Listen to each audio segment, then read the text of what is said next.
Hello, my name is Brinley and I am going to share a little bit about my experience as an au pair and kind of give some tips for packing and things that I really was happy that I brought with me during my time as an au pair over the summer. So I was an au pair for the summer of 2022 in Italy, and it was great. I loved the whole experience. It was awesome. But there was three things that I was really glad that I brought. The first one being just a small portable whiteboard.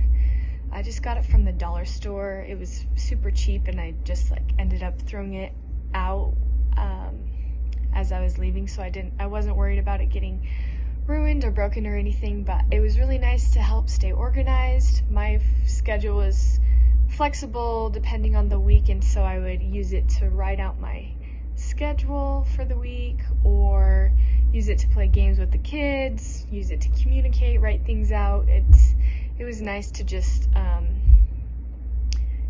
have a place just to write things down, because you don't realize how much you would do that. But I used it quite a lot. And then the second thing that I was really glad that I brought was a couple pairs of closed-toed shoes. I had the weekends off, and so I spent a lot of time traveling and getting on and off public transportation, and so I was walking around a lot, and it was just nice to have a sturdy pair of closed-toed shoes that I wasn't worried about getting dirty or anything, and it was easier to walk around in that. I was near a big city, and they're a lot dirtier than you'd think, so having sandals or flip-flops or high heels or anything aren't as practical, even though it seems fun to bring that. And then the last thing, I brought this game from home. It's called Spot It. It's kind of like an icon recognizing game, similar to memory, but you have multiple icons on each card, and you try and match them together, and it's in a speed round, and the kids really loved it. It was fun because you can not only teach them vocabulary with the different icons on there, but you can use the cards just to play multiple versions of the game. But yeah, they really loved card games, any card game or any kind of novelty American item. I brought some candies or treats from America, and they loved learning about it and just kind of getting a different perspective from wherever you're from.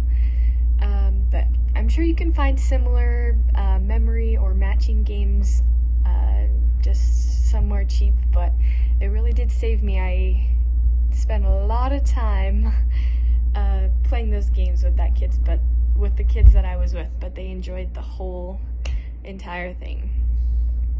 Another tip for packing: probably don't overpack. I brought a lot of clothing and stuff that I didn't really end up using. I guess it just depends on your family situation, though. If you can get a schedule or a semi-written down form of what you're going to be doing with the kids or where you'll be at, then that's super helpful. I was able to get a informational book that kind of included maps and history of the location where I was, and that was super helpful just because I felt like I kind of was familiar with the place before I got there, and it was easier to travel and know where I was, and the significance of everything in the history was really nice. So I would also recommend doing your research and getting a book about the place that you're going to visit. But other than that, do what you want. You've got it.